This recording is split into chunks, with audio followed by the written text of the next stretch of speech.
I know that. But I don't need another apology. I need you to help me understand. Why this? Why now? Why her? Why should I ever trust you again? It just happened. It won't happen again. No, it didn't just happen. You chose to break your promise. You chose to risk us. You chose her. What do you want from me? I want you to help me make sense of it. What did this mean to you then? What does it mean now? I promise I'll never... Don't. You promised before. I need more than words. I need to know why it happened, what's going to be different, and why trusting you isn't just a blind, foolish hope. In this episode, we're turning our attention to the partner who had the affair and what it really takes to contribute to healing a relationship. I'm Tim Tedder, host of this podcast and part of the team at affairhealing.com. I'm joined today by Dr. Deb Miller, a licensed counselor with over 30 years of experience in private practice. Deb has walked alongside many couples in the aftermath of infidelity and is the author of the book More Than Sorry, a book that outlines 5 key steps towards a deeper, more healing apology. Together, we talk about what the involved partner can do to support real repair and lasting change. Welcome to The Recovery Room, a podcast presented by affairhealing.com. In this healing place, in this healing place. Before we jump in, a quick note. We had some microphone issues at the very beginning of this conversation, so I've edited out the first few minutes. I was introducing Deb's work, talking about how she's increasingly focused on helping the involved partner understanding their role in healing and change. So let's pick up the conversation there. Significant other. And so that's where the shift came. And when I recognized that the most literature out there was so focused on the person that was hurt, there was a lot of support for them, and they need the support. I'm not minimizing the necessity for that, but I felt like there was a inequity in what was available. And so my book, More Than Sorry is the title, 5 Steps to Deepen Your Apology, is like a journal type book. It's to kind of guide and lead the person that did the betraying, had the affair, through a process of empathy, self-exploration, and eventually moving towards a sincere apology that reflects that they have done some work. They aren't just minimizing it, pushing it aside, and hoping that everyone forgets and moves on. Yeah, you and I have talked about that. I mean, the tendency sometimes, oops, I did something bad. Sorry about that. Won't do it again. Let's move on, is not necessarily the steps that help towards genuine healing. So your book and your work spends a lot of time focusing, what does a real apology look like? What does real remorse look like? That thing that comes from the inside out, that's part of the catalyst to real change in the person and in the relationship. I'll post a link to your book in the session notes so people can find out more about that. But in your work, you've recognized the need for the person to have a deeper understanding, have more insight into how their past affects their present. Yes. And when I say do their work, I call it navel gazing. It's being selfish and looking in and being really curious about who they are and why they made the choices that they did. And so it's a process of figuring that out. And yes, your family of origin may or may not have had much impact, but it's necessary to look at it. Past relationships may or may not have had an impact on what you just did yesterday, but you need to look at it.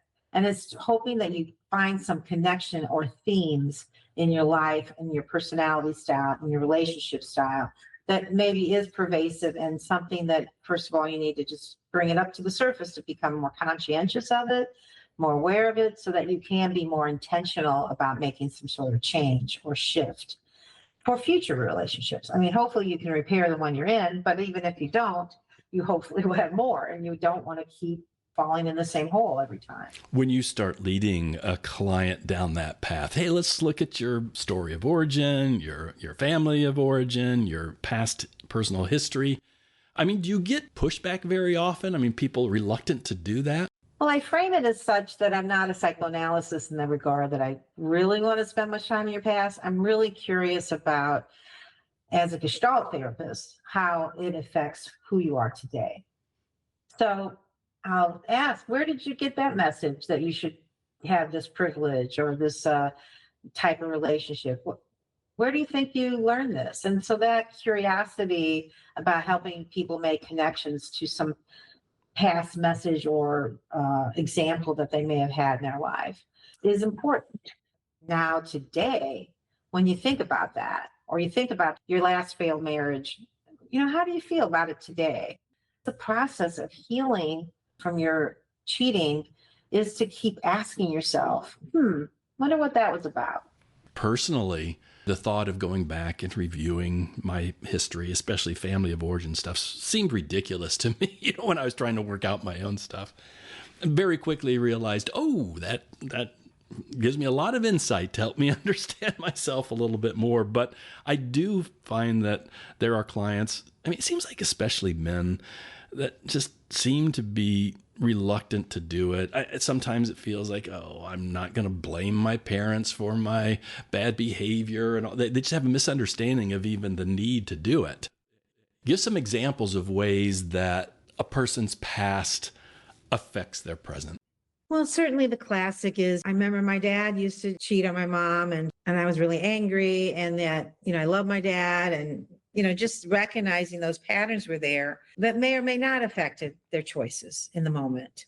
The person that felt like they really shined at being social and connecting with people and really loved to have as many friends as they could and didn't quite get the flirting danger and where the line was in that.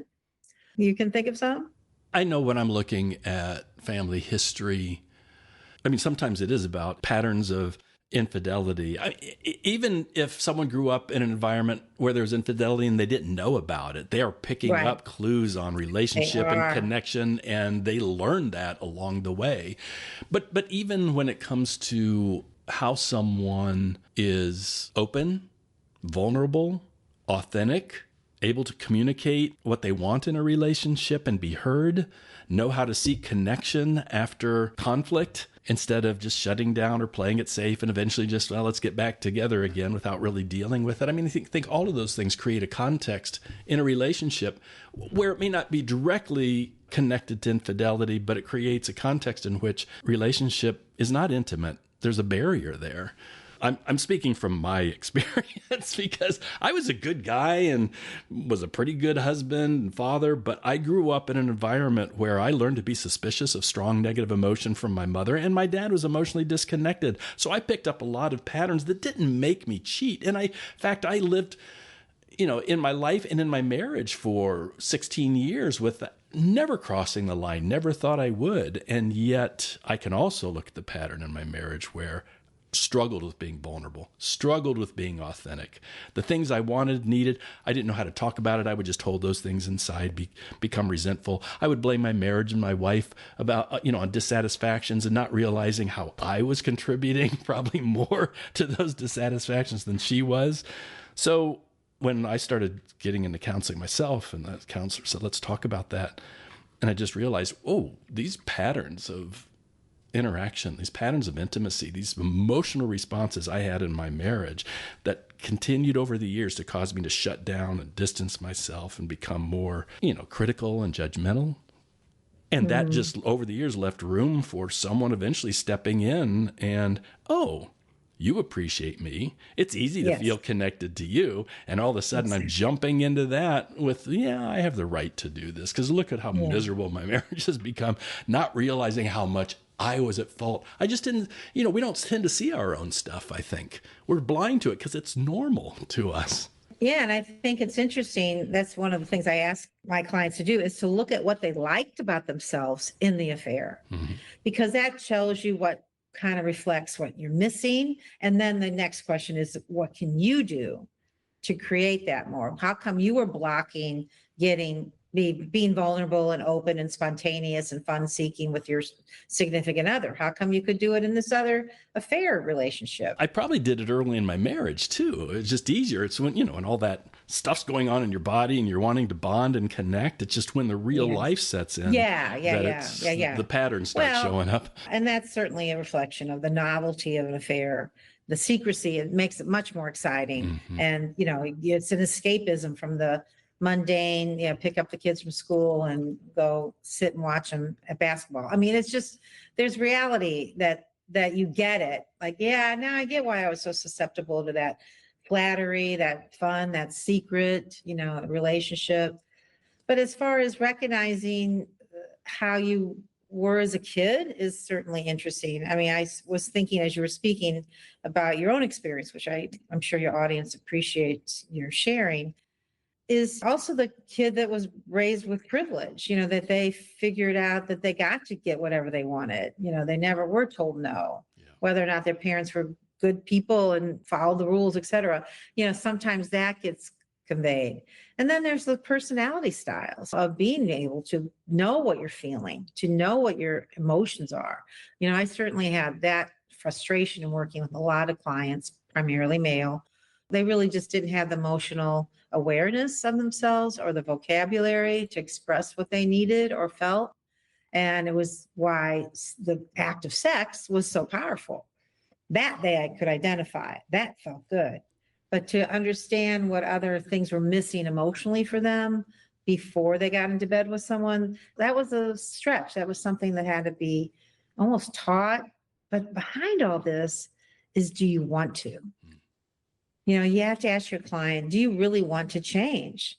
Are you really willing to bear it all and to really be raw with yourself, much less with me, the therapist, to try to figure this out? Because this isn't easy. Yeah, it's not. And you talk about, patterns that are developed over past experiences. You've mentioned, the personality of a person. When you take all that into account, do you believe a person can really change those things in their life? Yes, I do. I really do. And I'll say that definitively, but it's not a one done deal. Okay, I fixed that. It's a process. You have to accept that, this is my style, my personality, my idiosyncrasies. I'm not perfect, but I'm going to be intentional about it. So every time, hopefully in the future, especially when there's a conflict, it's going to be like a reminder, like, oh yeah, what did I do wrong?